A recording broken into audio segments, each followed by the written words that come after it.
So, ladies and gentlemen, let's settle down for the next session, which is a very, very interesting session, as I said, on the theme talent and skills for the future. May I invite to take their place on the dais Ms. Parvati Karthik, Senior Consultant, Tata Consultancy Services, Chennai, Mr. Jerry Jose, Chief Human Resources, ICICI Lombard, Ms. Shilpa Rangaswamy, Consultant, Egon Zender, Mr. Hariharan Srinivasan, Chief People Officer, Hexaware. And to moderate the session, we'll request Mr. Abhilash Sridharan, Partner, McKinsey, to come and take his place on the dais.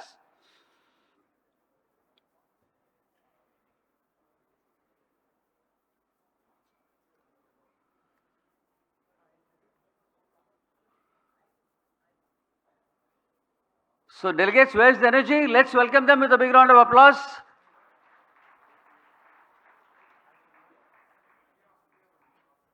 Great.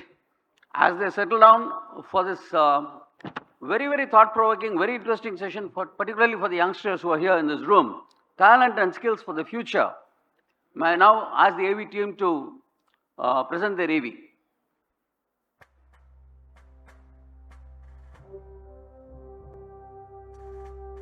Ms. Parvati Karthik is Head of Human Resources for Research and Innovation at TCS, with over 27 years of experience spanning technology, innovation, and people leadership.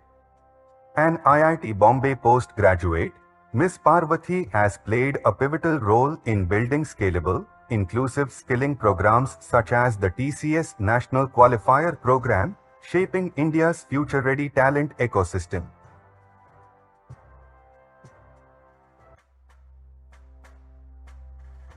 Mr. Jerry Jose is the Chief Human Resources Officer at ICICI Lombard, with deep expertise in talent management and organizational development. Mr. Jose has held senior HR leadership roles at Hindustan Unilever across India and Bangladesh, and is an alumnus of Gokhale Institute, Ferguson College, and TISS.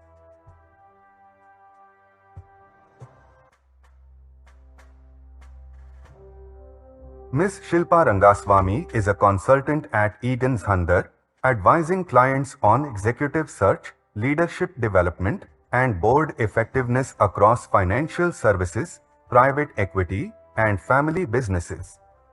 A former McKinsey consultant and TCS engineer, Ms. Shilpa holds an MBA from IIM Bangalore and is a strong advocate for diversity in leadership.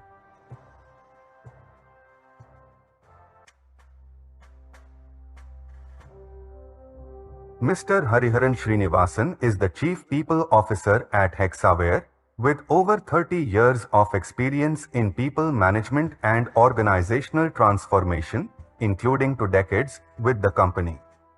Mr. Hariharan leads progressive HR practices focused on learning, empowerment, and high performance, and holds a master's in social work from PSG College of Arts and Science.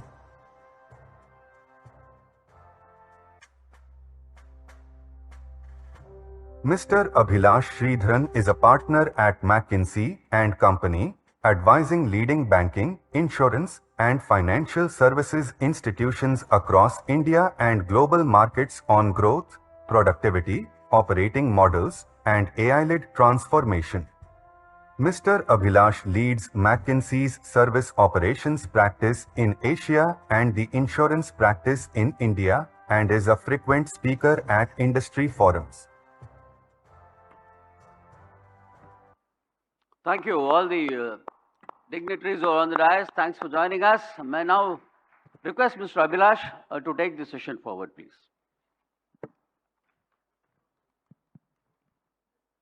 Thank you very much. Hello, everyone. It's truly a pleasure to be here and a pleasure to be with our illustrious panelists. The topic for today's discussion is on talent and skills, right? There are 3 or 4 components which we constantly keep hearing about when we speak to clients and when we kind of get a pulse of the industry. One is, especially given the advent of AI and Gen AI and how institutions have started thinking about the disruption on talent, this has been a topic which has had enormous global precedence. And perhaps for the first time in the last many years, at least in my limited view, the topic of talent, skills, and how people need to get reskilled is of massive preeminence. The second component is this would have huge implications for how India thinks about itself, in particular as India aspires to become a $7-10 trillion economy over the course of the next 7 to 10 years. And we are also at an interesting inflection point, especially given the speed at which demographic changes are happening. Plus, for the first time, women employability in India has crossed the men employability in India as a statistic point. So we are at a very interesting juncture there. The third component is there are lots of aspects and questions which are in all of our minds, including my own. How exactly would AI impact the skills and talents that are needed? There are certain roles and areas which perhaps are going to get completely replaced by robots or agents or generative agents. There are other skills which honestly get augmented further.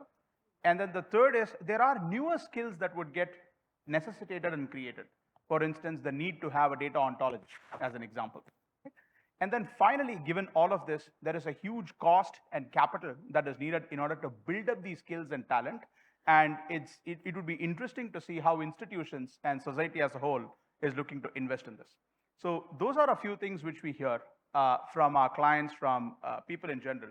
So perhaps would love to hear thoughts from the panel. And the way we'll structure it is we have a set of questions for our panelists over the course of the next 30-40 minutes, post which we'll open it up for audience questions across any areas of interest for you. Maybe, Jerry, if I may start with you. In India, financial services is a critical space. It's a huge employer, both directly and indirectly, right? Both in terms of third-party institutions, agents, etc. Right?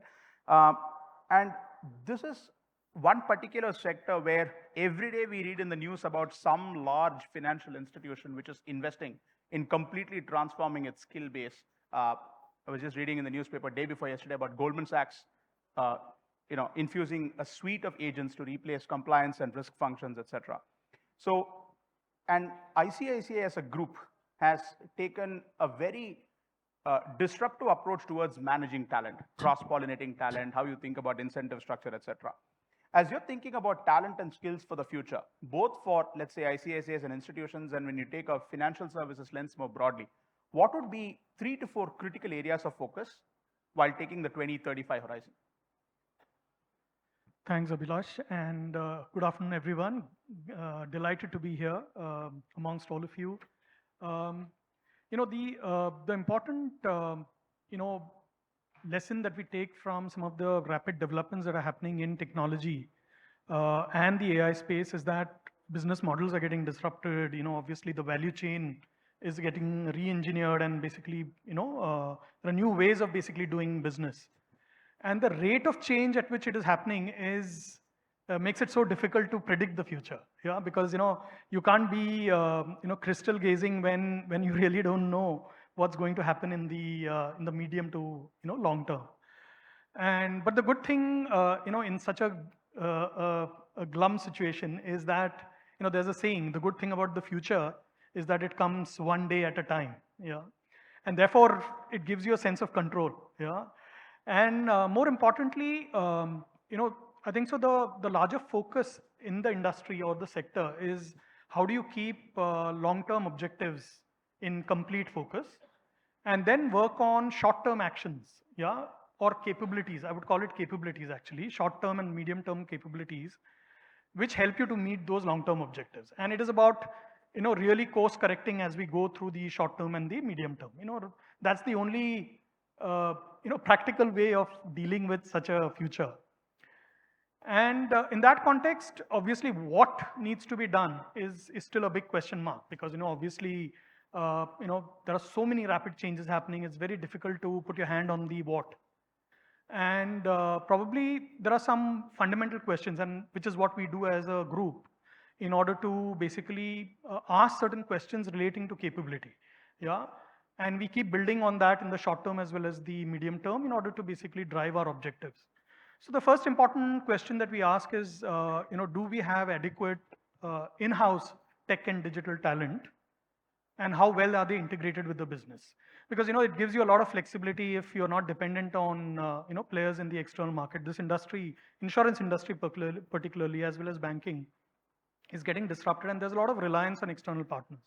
So obviously the important thing is that how do you build in-house talent, yeah, both for digital, data, tech, and how do you integrate them with the business? Because at the end of the day, a lot of the work is going to happen from people within the business. They are going to spot the opportunities. They are going to look at what is really possible. So that's one big question we keep answering all the time. And obviously that's evident from data scientists that we build in-house. We integrate them with the business teams. They are not a standalone. For example, product teams which are there within the company, they are cross-functional teams which have both technology as well as the business teams working together. So there are numerous examples of trying to see how do we build this capability at a scale. Yeah, because pockets can help solve the short-term problems, but then how do you build this as a long-term capability? The second question we ask is, a bulk of the rest of the organization is still not adapt at this new digital environment. Yeah, and therefore, how do you basically make it amenable for them to basically adopt the new changes which are basically coming in? So how do you create the environment in the organization so that people start engaging, communicating, doing their day-to-day stuff using digital and tech? Yeah, so it's not like it is something that they do separately or independently. It is integrated into their way of work. So that's how we basically look at it. How do you increase the digital fluency for people? How do people basically help look at data? How do you basically they look at leveraging data within the company? Because a lot of business teams sit on a lot of data, but they can't say that that's someone else's job. It is basically people who look at the processes, who look at the data, who have to basically reimagine how things need to be done.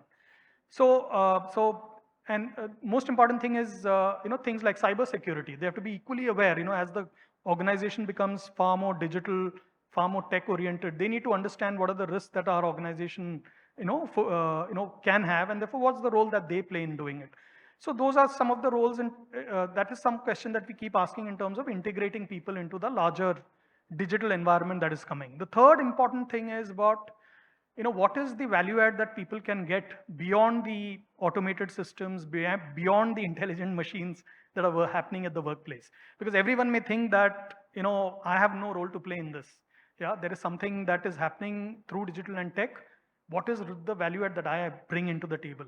For which we basically focus on a lot of things which are important, which tech obviously and digital can't do, which is about strategic thinking.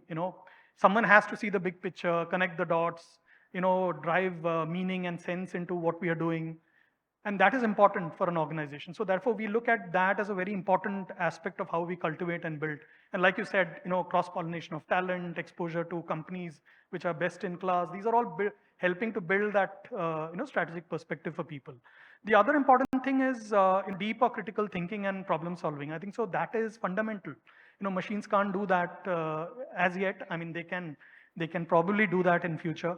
But that is probably something that we encourage in real world experiences on the job. How do you basically build and hone your skills on doing that? Building relationships. I think so. We still are a big distribution oriented sector, and therefore, how do you build relationships which are lasting? How do you basically drive collaboration between teams? Because you can't rely on individuals to deliver long-term objectives. You need people to team together. How do you make the environment far more inclusive, yeah, so that everyone gets an opportunity to contribute, to give their best? So these are how do you ensure that your integrity and ethics are maintained? We operate in the financial industry. We have to be, we manage other people's money. So how do we maintain that? We are in a regulated economy. These are fundamental skills which a tech, machine, automation can't take care of. Yeah, and therefore those are some of the skills that we keep building, and these will be fresh skills always. These are time-tested skills that will be relevant at any point in time. And then the final part is about how do you adapt to these changes. Adaptation is a very important theme in the business, because At the end of the day, people are going to run all our systems and processes. They need to understand how to, adopt these changes, there are ways of working which will get disrupted. How do you basically get new ways of working? People go, working on these things. There are going to be new roles. You mentioned about, one is about augmentation. The other thing is that roles may get redesigned. How do you basically pick up new roles and start adapting to those new roles and doing those roles? So these are some of the 3 or 4 big fundamental capability questions that we keep asking ourselves. There's no finite answer on the what, but we are very clear in terms of the direction and how do we go about this journey. It's an evolving journey. And whenever we get together as a leadership team, as a board, we keep asking these fundamental questions relating to talent and skill. And therefore that gives us the direction in terms of how to proceed. That's very insightful, Jerry. And in fact, it's very inspiring to see what Lombard's done in this space over the course of the last 18 months or so, bringing closely together the business function expertise with traditional technology and data with a lot of the newer age talent, which the institution is infusing itself with. That's very inspiring to see that. So perhaps transitioning from there to the ITES space in Parvati, this is a sector which has been the, has always been the darling of the Indian employment, right? And where there's been a huge focus. And it employs people across geographies, across generations, across different skill maturities, right? One question is, and this is also another sector where every day we kind of read about this particular sector in the news in some shape and form, especially as as there is a newer variation of one of the AI applications that gets launched. So what skills do you think look critical today, but will get substituted or consumed by AI eventually?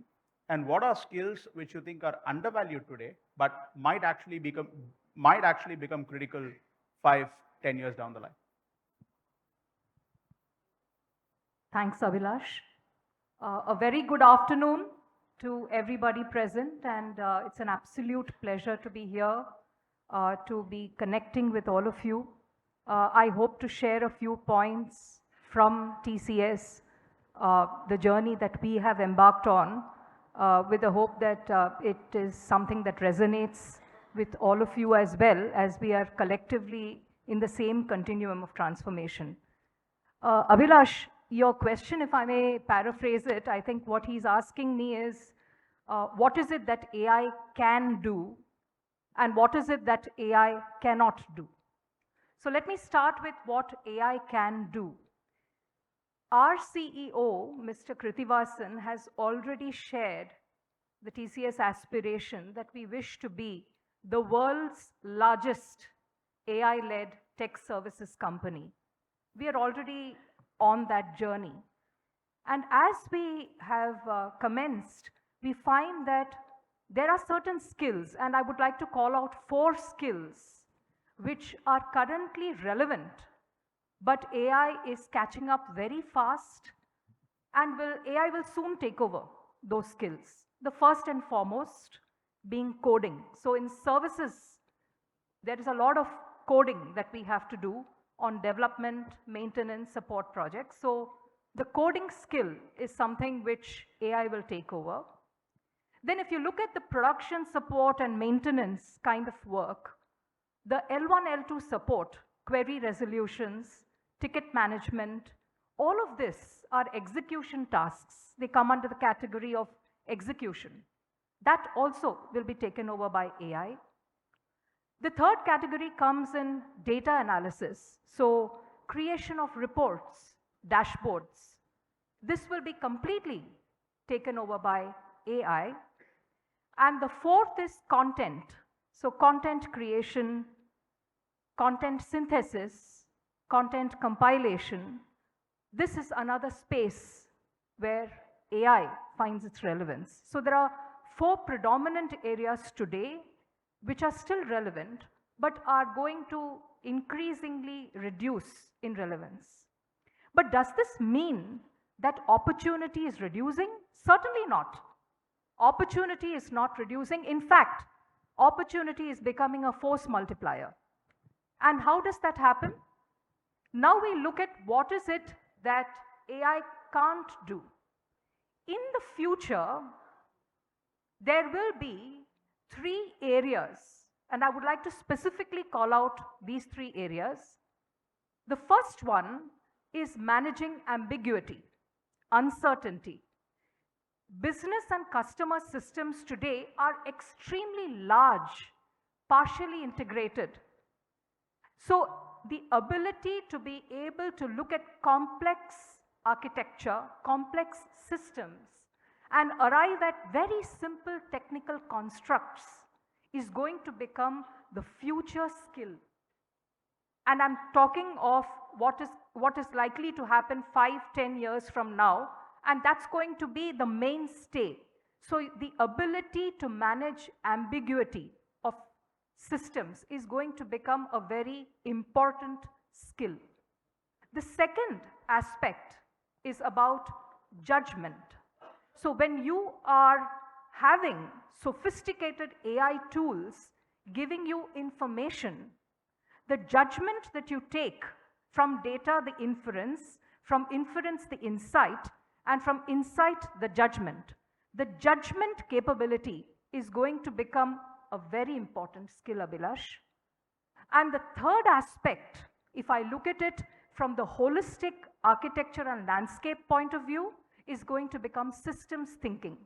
Because if AI is going to improve your value stream, then it is going to expect inherently that you are going to be elite by design and capable of planting the right experience for the end user.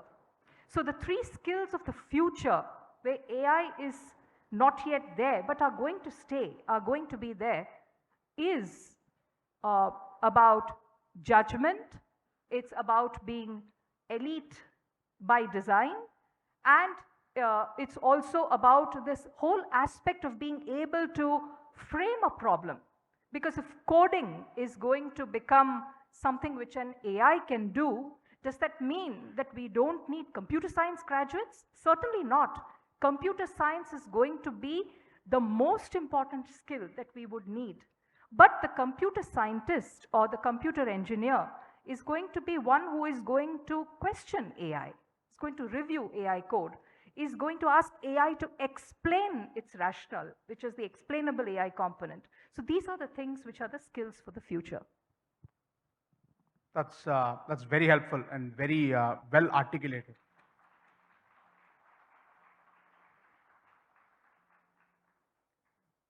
Thank you, Parvati.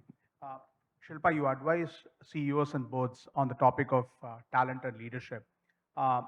What are skills which CEOs and CXOs think the institutions have, but boards think they lack? And how should they practically go about building those skills, both from a capability perspective and a mindset perspective? Good afternoon again. I've been here through the morning, and it's been lovely hearing so many people speak and react to questions. Before I go to Abhilash's question, just one fun anecdote, right? I started my career at TCS, this is more than 20 years ago, writing code. And for many years after I left, did an MBA, moved to consulting, I kept saying going back to writing code was my backup profession, right? If ever this doesn't work, I know that's something I enjoy doing. I know it's something I'm good at.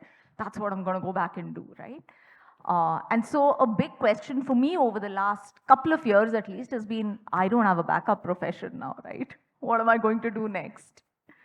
But to the question you asked, I think and there have been eras of organizations, right? So if we think back to the Industrial Revolution, which got referenced earlier, organizations were built for efficiency, right? How can you do things faster? How can you do things with less error?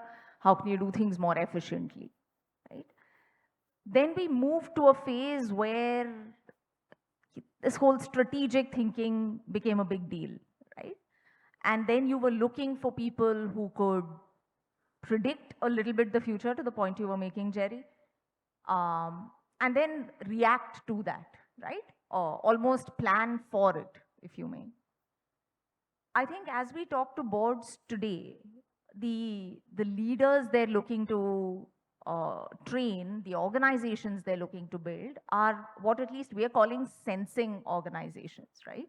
Because every day is going to be a new day. I don't know too many people who talk of 5-year plans and 10-year plans anymore. So the ability to sense, if you may, what's around the corner and to build the adaptability to react to that quickly, I think is what we're trying to build in organizational systems, right? And one example of adaptability is this thing of how do I in-house tech, digital, and how do I integrate it more tightly with business, right? That's an example. So that's, I think, one trait that we see organizations looking to build. Varying levels of success, but I don't think it's anymore under debate that that's what we need to do, right? The second trait is one of just eternal curiosity, right? Which is to say, how do you keep pushing yourself to learn more? So the era of, oh, we went to school and then we went to undergrad and then we went to postgrad and then we were done with our learning for life, right? Then you went and worked where someone paid you to apply that learning. I think that era has gone away again, right? And the push, therefore, to everybody in the room is to say, how do you keep that learning muscle constantly on? And keep the learning muscle on two counts. One is things that all of us need to know to be effective at work, right? So today, if I don't know how to engage with AI, that's a problem. It limits my efficiency at work. But also keep the learning muscle on something completely unrelated to work, right? Lots of research and evidence that establishes that helps you perform better. And so go learn a new language, learn a new art form, practice sport that you've never done before. But to make that learning just part of your routine, to say every few years, I'm going to pick something that I'm actually quite terrible at and get better at it. Right? So I think I'd call out those two. Sensing and adapting is one, and learning is the second. Very, very helpful, Shilpa. Thank you, and probably we'll come back to that in one of the later questions. Maybe Hariharan, if I may come to you. You've worked for many years in the US, and then you moved back to India to take on the Chief Talent Officer role. Perhaps two questions. One is, how do you think about building a talent organization for the future? That's one. The second is, in particular, as you're looking at the talent infrastructure or skills infrastructure in India and compare it to what you have seen globally, what is one structural advantage that India has, and what is perhaps one blind side that India ignores? Good afternoon to everyone. Good afternoon to panel members. Thank you, Abhilash. So the two questions which he asked, so let me take the second question first. What today I have seen in the last 7 or 8 months of being in relocated from US to India is the adaptability in India is much, much better than what I have seen in different part of the globe, which is mainly because one is our natural culture of learning, which she said about it, but that culture of learning is always there. You know, from the beginning, from the young days, we keep hearing that study, study, study. That learning is being imbibed into our culture. That's one part of it. Second part of it is the curiosity, which she also touched about it, which I have been talking about in my organization, is the curiosity to learn, curiosity to adapt, curiosity to check new things, which is very, very high in our country. Third, the demography wise, the group which is currently in the employment, their age group is extremely, happy to learn and execute the new things. So these are the three important features I have seen in the last 8-9 months working with the different talents across the industry. I'm specifically talking about IT industry. Coming back to what I have not seen in our country, which I would like to see more, is the mindset from services to innovation to move. Which if I'll tell you my experience of walking into, I always love to go to Bay Area. Okay. When I walk into the Bay Area, I sit across with various startups. Right now here also the startups are there. But the hunger for the startups, if you walk into Bay Area in any place, sitting in a Starbucks, in a coffee shop, there will be a set of teams sitting across, brainstorming what they can do it, what they will do it. See, I don't see that in our generation right now. So we try to repeat things, we try to do that. So that has to move. We need to be an innovator, whether someone sitting in their broad cloud, which has literally took off the stock market in the last few days. The next one, which is coming up yesterday, if you have seen, there is a new tool which insurance brokers are going to use it, and which has took the stock market by storm. All the insurance brokers lost their storm. So the tools, the technology, which is the innovation, which I think we need to work on. All our industries have to move from services into such innovations to come in. So that's what I would say in the difference between what I have seen in India is. Now coming back to what do we do to improve the talents? The important part is to learn. See, what we look for people is, we are not looking for a niche skills at the time of hiring. You will not get a niche skills at the time of hiring. If you want to look for a particular candidate, you will not. We would look for a candidate who has a right aptitude to learn. That's a critical metric we want to see. Whether he has learned, is willing to learn, is willing to adapt. So that's where we look at people. Now, development. See, every organization invests a lot on training.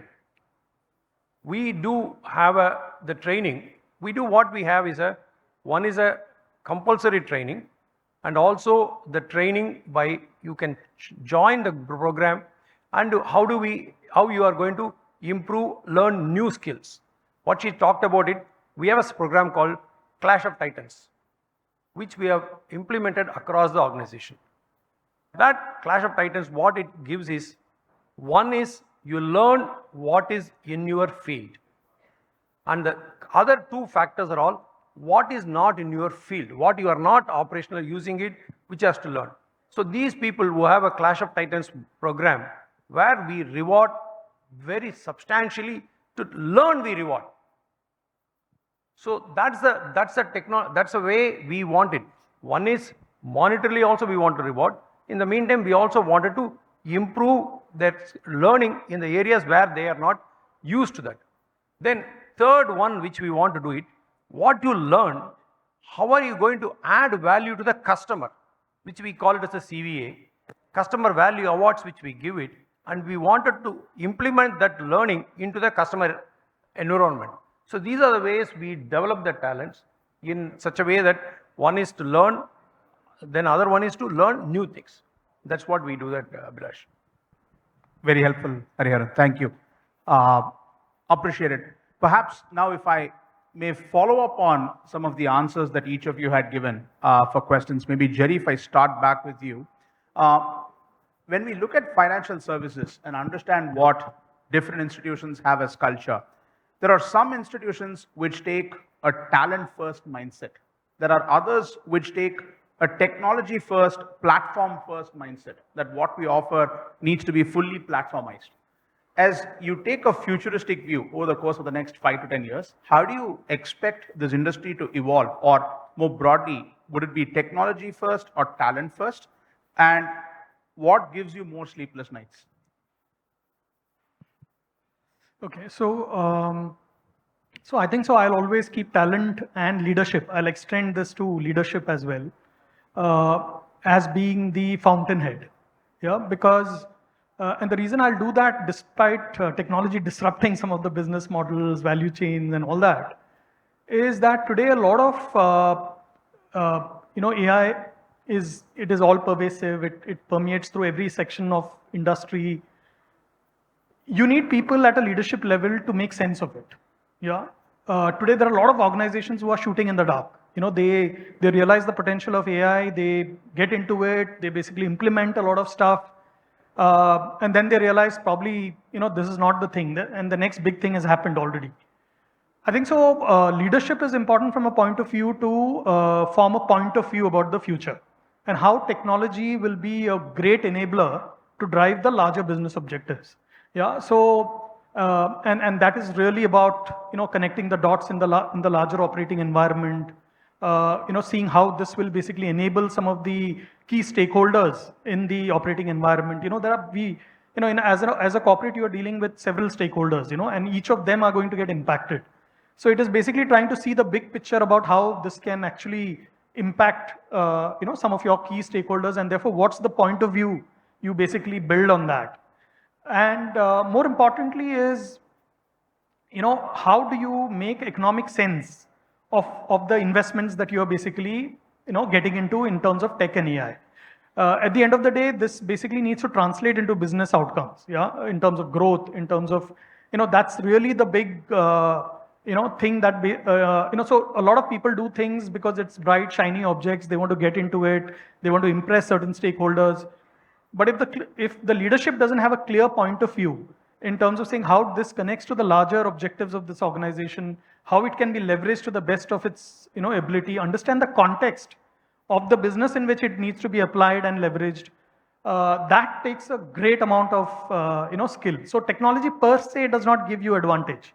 It is about the leadership which builds a point of view of how this can be leveraged. Therefore, I would place more emphasis on that. And then obviously is the talent. Obviously the people who are using the technologies, they need to adopt it.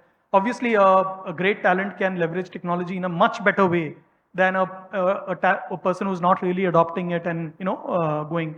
So let me give an example. For example, sales, in an insurance company is how do you source business which is profitable? How do you look at risk pools, profit pools, which you should basically be selecting and going ahead with. Now, if your salesman has a lot of tech and data with him in terms of which are the profitable pools where he needs to get in, if he's not leveraging that and he's only focusing on relationship building and other things, this is not going to really help. Yeah. So talent plays an important role in terms of leveraging that technology. The learning doing gap. Today, there's a lot of good stuff there, but the problem is that people are not adopting it, not leveraging it in a better way. So role of talent is extremely critical in terms of how they adopt it and basically see the results and outcomes of that technology. So therefore, I would place obviously talent and leadership much above technology. Technology is an enabler. It's a tool. You cannot plan anything without it. It is an important component of how we go about it. The way I see it is that the future is about a co-pilot economy. Yeah, it is about both talent and leadership and technology working hand in hand in order to not only improve efficiencies and effectiveness, because that's really the basic function of what digital and technology does, but going beyond that in order to see how this can be leveraged for new business opportunities, for getting into niche areas which have not been explored because it was not humanly possible to basically get that kind of an analysis done to find out the pockets of excellence. So that's really it's basically about both talent and leadership and technology walking hand in hand, and both these give me sleepless nights because both these keep evolving. Talent and leadership obviously for me is I see it as a long-term proposition. Technology will keep changing. There'll be new heroes coming all the time. Yeah, I think so. The organization capability we need to develop is talent and leadership, because that will ensure that whatever technologies come in are being basically identified. The opportunities basically captured, leveraged for organizational growth, and therefore that's what really I would prioritize. And it's a choice. It's a difficult choice. You have to choose both. I would prioritize on talent and leadership more. Yeah. It's like a lemon and spoon race, basically. You'll need to win the race, but with the lemon in your spoon. Correct. Exactly, well put. Helpful. Thank you for the context. Parvati, I think if I probably come to you, I loved the three parts that you had talked in your answer, right? Which is being able to drive clarity amidst ambiguity, elite design, and I think the third one was judgment, if I remember right. Those were the three parts. One question I have is, as we start using more and more co-pilots, right? What it does is it truncates a lot of the rote work. For example, I took 90 minutes to sit and write these questions. And just for fun's sake, I asked Perplexity, come up with 15 questions that I can ask the panelists, etc. In 45 seconds, it spit out a set of questions which was very similar to what I had come up with. And I was shocked, right? But as I was writing those questions, I was also thinking through them, and it gave me an insight into how I would run the discussion, etc. So my question to you is, a lot of the leaders in your organization are people whose judgment was developed over a course of time by doing a lot of the rote work. And Steve Jobs says the doer is the real thinker, right? Now you now have a generation of people who you're creating who are perhaps truncating a lot of the rote work that's being done with Copilot being deployed. How would you still be able to put in place the right judgment and curate and apprentice that in an organization? Thanks, Abhilash. In fact, the answer lies in your question itself. Because you said that you jotted down the questions and then you asked your Copilot or whichever tool you used to generate a set of questions. Incidentally, I also jotted down my answers and then I asked Copilot to give me answers. Okay, so it's a paradox, isn't it? How many of us here use Microsoft Teams? Okay, so in Teams, if you want to have a group chat, you would go to the right-hand side and you'll say add members. Did you observe that you can also add agents? It's not just humans. We can add agents also to the group chat. So this interesting point on talent and leadership that we talked about, actually the definition of talent is changing. So talent, till just maybe 5 years ago, we associate talent with only people, right? Human people.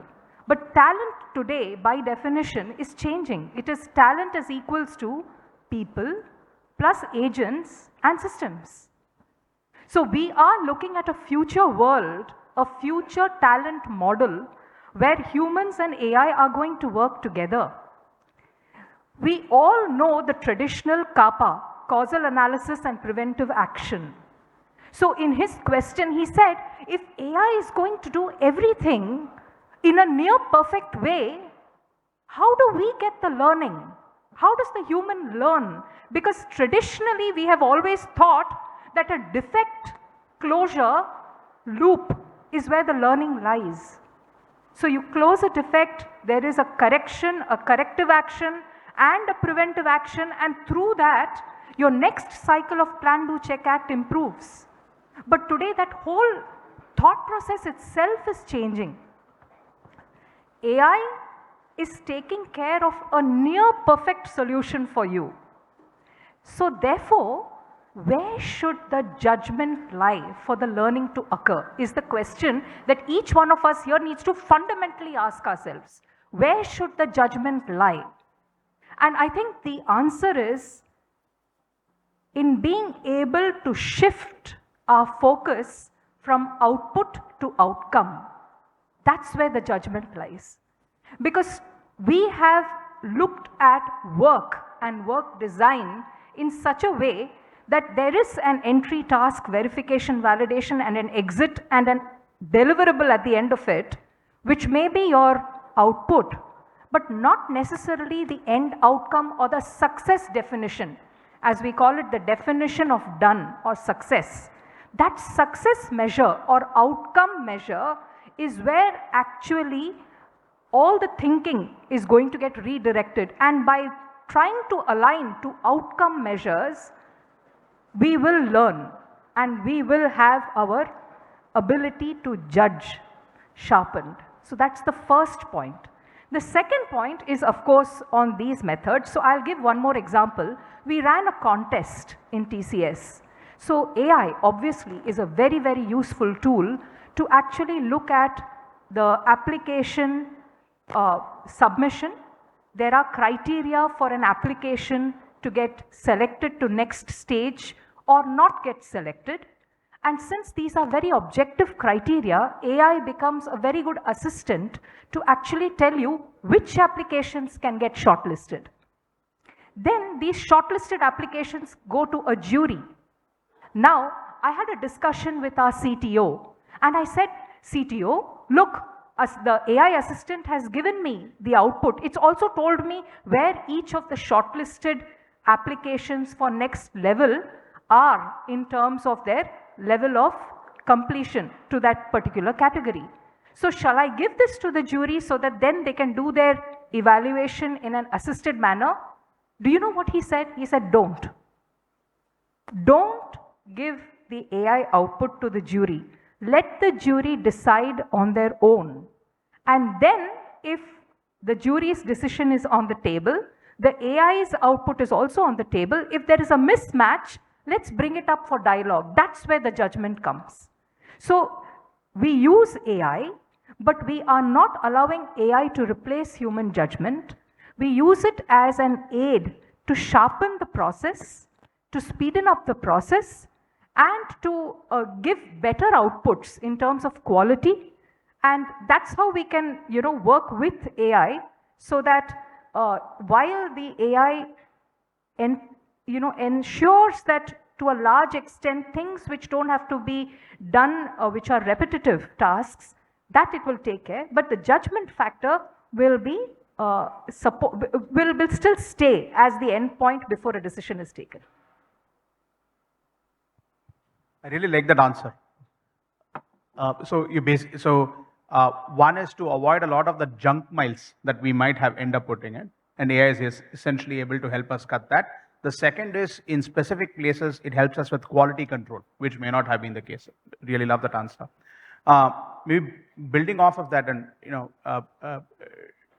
Shilpa, one of the points which perhaps maybe 15, 20 years ago, since you talked about starting your career then, etc. We all studied growing up was on the concept of a well-rounded leader, a 360-degree leader, which is one of the reasons why many institutions had modeled their rotation programs around it, that someone essentially is well-rounded by the time person comes to the top. Is that concept now overrated? And are institutions better off picking and choosing spiky profile people to run organizations while finding a way of covering for their blind sides in other ways? Number one. Second is, and maybe as you're building up on that answer, it would also be helpful to give a view of how that answer might vary between a CEO role versus, let's say, the CXO roles. I think great question, right? And every time I talk to somebody who understands AI well, I ask two questions. One is to say, therefore, what do leaders and organizations have to be able to do in future for them to be relevant and effective? And the other one is, what should our kids be learning? I'm still figuring out the answer to the second one. The first one, I think, a slightly firmer view, right? Which is the following. I think deep technical / subject matter expertise will continue to be important, because that is something that, at least AI in the way we define it today, may take some time to get to, right? So to that extent, jack of all trades is probably not a good answer at this point, right? And a long time ago, there used to be this notion of a T-shaped leader, right? So there was one thing that you knew really well, and you knew well from having done a little bit the hard yards on it, had a few fault cycles, if you may, right? So all of that learning has gone in there. But as you got more and more senior, you had to be able to connect the dots, right? And connect the dots in a manner that other people are not able to do, right? So the T capability continues to matter. I think it actually matters even more now, because that is where you will be able to generate delta as a leader. The third capability that I think matters much more now than before is the human element of all of this, right? So the core emotional element of being able to rally people in service of a goal, getting people to own an answer, do what it takes to get to outcomes. So being an inspiring people leader, and it means lots of different things, right? That's not one skill. It involves empathy, it involves servant leadership, it involves stress management, yourself, all of those. I think that is again like a second horizontal almost that we now draw, right? So there is people leadership as a horizontal capability, there is broad business leadership as a horizontal capability, and then there is one area that you know really, really well. That's the frame. Love it. Sure. Why don't we take the questions on and then we'll come back to the follow-ups.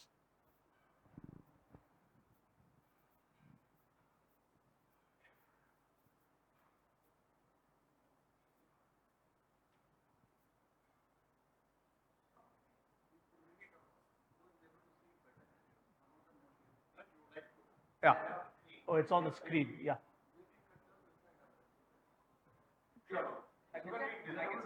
So, Shilpa, maybe do you want to give the question and the answer? So the question is, what are the most common blind spots boards and CEOs have when planning leadership for an AI-driven future? I think at this point, two blind spots, as we've seen them at least, right? The first is a little bit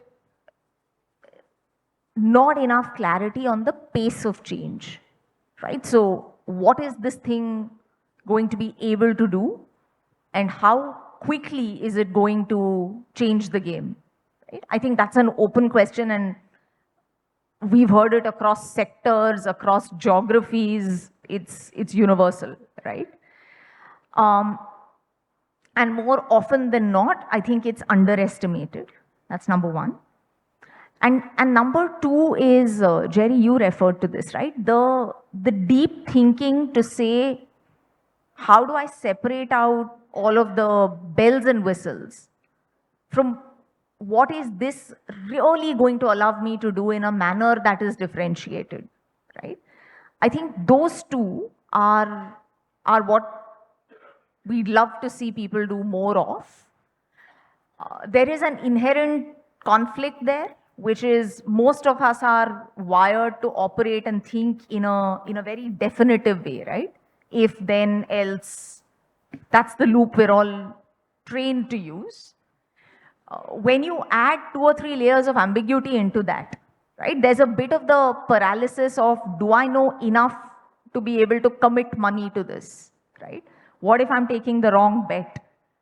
I think building comfort with ambiguity and building that top down is the third blind spot or skill gap. That's fantastic.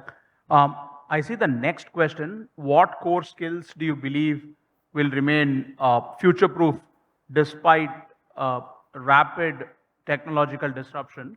I think our panelists have given a few answers on this particular topic. I think Shilpa talked about curiosity and building a learning muscle around discomfort. And then Parvati also spoke about those 3 traits, between ambiguity, elite design, and the third one was judgment. Any additional skills that the panelists would want to add here? Add 2 more. So engineering, the core engineering, right? A lot of the business is also on, looking at domain. So in manufacturing domain or in Internet of Things, what we are working on, sensors, etc. So the core domain skills stay, and engineering and architecture, that will also stay to a large extent. It will just get assisted with AI tools, but principally to be able to study architecture, find loopholes, look at an integrated cloud-based higher order architecture, legacy modernization opportunities. So architecture and engineering domain skills will stay. Talked about legacy modernization. The legacy modernization takes a larger roadmap today in any organization. So what the customer looking at is how do we change my current operational model into the new model. So that's going to be the very critical. And also the other skill set is on the data, which has to be application of the data. How do we apply the data in various scenarios is what which is going to be the stay for the next future. Yeah, I think so. Adaptability is something which is really, underscored as an ability. I think so. Like Charles Darwin said, it's not the strongest, it's not the most intelligent. It is the persons who adapt, the species which adapts, which is going to survive. And I think so. It is more about, resilience in a turbulent world. How do you basically continue to stay on course, change course whenever required, in order to basically survive, not only survive, thrive. Because it's not a question about surviving, because that everyone will somehow manage to do. But to win in the future, it's really about resilience and adaptability. Fantastic. Next question, I think it's to you, Parvati. Do you want to maybe? Yeah, thank you. I Yep. think the question is up so everyone can see it. I would say the biggest barrier, so I won't call it as a barrier, but see, in TCS, when we've looked at AI, we fundamentally started with training people on AI, a very fundamental training which we call as AI Dojo. So just this morning, I asked our global talent head, how many people have been through at least one or more trainings in AI in our organization? And he said it's more than 275,000 people have been trained over the last 1 year on multiple AI courses.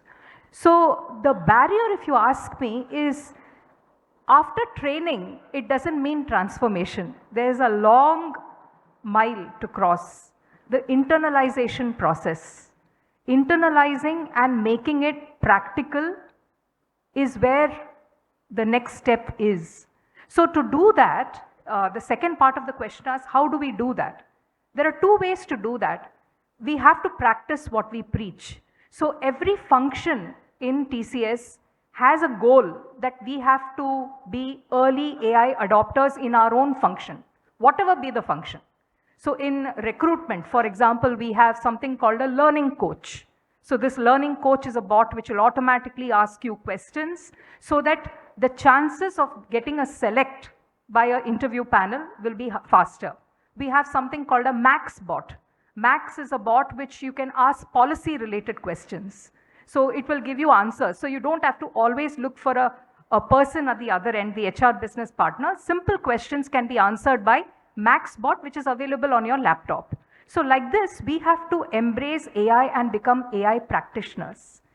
The second angle is, the second point is that it is a movement. So on a large scale, we have to be hands-on. So we are doing AI hackathons across TCS. We have conducted the largest AI hackathon where the entire company can give challenges, build AI solutions, and participate. So this is, few steps that we take to ensure the adoption at scale. That's fantastic. I think there was one last question which was there. I think I know the question. It was for you, Jerry. The question is, in a regulated industry like banking or insurance, how can leaders balance workforce agility with stability and trust? So, the first important thing is that, in a regulated industry, particularly in financial industry, like I mentioned earlier, we are dealing with other people's money, and therefore, and it is in an environment in which the regulator is constantly trying to basically, obviously, protect the interests of, the policy holders or the depositors, and more importantly, trying to see how business development or this industry can grow. Now, there are two parts of it. It is protecting and serving. So that's really the delicate balance that happens in a regulated industry. And I think so the protection aspect, which is about compliance, making sure that all the not only the people within the company, but also the intermediaries. How can the culture of compliance plus the the ability to take risks which are basically too wild, yeah, are basically controlled to a very large extent. So that is fundamental to our business. So I think so we don't compromise on that. So we don't say that there is a boundary which has been given by the regulator. We have to play within the boundary. Yeah. There are certain gray areas, obviously, where obviously the regulator may not have a point of view at this point in time, and that's where we basically look at opportunities where we can basically apply. But it is sacrosanct that we operate within the guidelines of what the regulator does. And it is within this framework or guideline is that we'll start looking for opportunities. So one is the gray areas, obviously where there is an opportunity, probably regulator has not at this point in time got into it and started thinking about it. So that's where we look at it. The other important thing is that there's a lot of financial services industry is sitting on a gold mine of data. Yeah, we've been around for more than 25 years. So there's a huge amount of data which is still not mined. Yeah, and today we can use a lot of that data in order to get new insights about the business in terms of how to grow and how to basically look at new profit pools, look at new risk segments that we can get into where we can make money. So it's about leveraging all data technology in order to basically look at what are the growth opportunities happening there. So I would say it is not an either or here. It is basically, it is fundamental to, stick to, compliance, be within what regulation tells us to do. And more importantly, find pockets of excellence and opportunity through leveraging a lot of the data that we have already, through new opportunities that are coming. There are new business segments which are coming up. And therefore, that's really the opportunity for people to basically get in and, explore. So that's really so it's a delicate balance. Yeah, we don't see regulation as restricting growth, because the regulator also plays a very important role in developing businesses, opening up new channels, giving the insurer the opportunity to basically do business by designing new products, so increasing distribution within the larger ecosystem. So they do the enablement, plus there's a lot of opportunity we already have in order to basically get that done. Fantastic. Thank you, Jerry. We are almost on time. Perhaps before we wrap up the session, maybe we have one fun rapid fire round with everybody. Maybe I'll start with you, Shilpa. And then go across the chairs. If you had to summarize your thoughts on this topic, either in one line or maybe in a tweet, what would that be? I'm going to paraphrase and borrow shamelessly. It'll be stay hungry, stay foolish. Lovely. Hari. I'll go last. Sure. Okay, I would say embrace AI and elevate your potential. Yeah, I would say, reinvent yourself every time. That's really the way to survive in this fast changing world. Yeah. I will say, in this world is very simple. We don't know what we don't know. So try to learn as new things. That's which is a new things that we learned. That's what I would call it. Amazing. What a way to finish. Thank you. Thank you so much. Thank you, Abhilash. Thank you, Abhilash, for a wonderful conversation there, and all of them are such senior people specialists there. So I think you made a lot of justice to this session. So on talent and skills, may now request Group Captain Vijay Kumar to accompany Mr. Annadurai, IOCL Managing Director, and Mr. Giridhar Gopal, Managing Director of Addison, to join us on the stage to honor the guest speakers. Ms. Lakshman, may I request you to join them, please.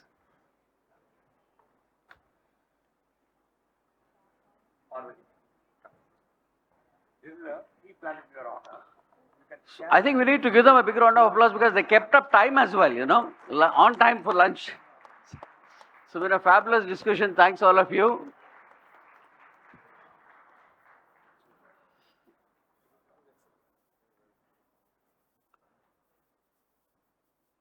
Yeah, please join Mr. Ashok.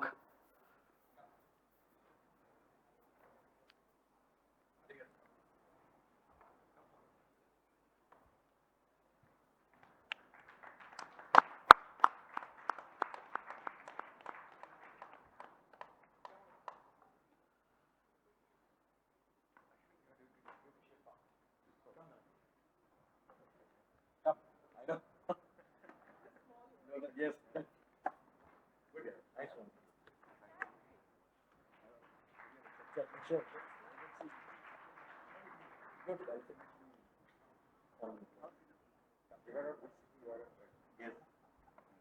ladies and gentlemen, as we break for lunch, we'll be back in this room by 1:55 p.m. Because we need to start the session at 2 p.m. sharp to keep up with time. So we have enough time for lunch, I guess, as I said in the morning. There are 3 counters. Just a little bit of patience. The first 5-10 minutes will give us a very grand lunch. So I hope all of you will enjoy the lunch. Once again, ladies and gentlemen, let's thank the panelists on the stage for being here with us, and let's break for lunch. Thanks a lot.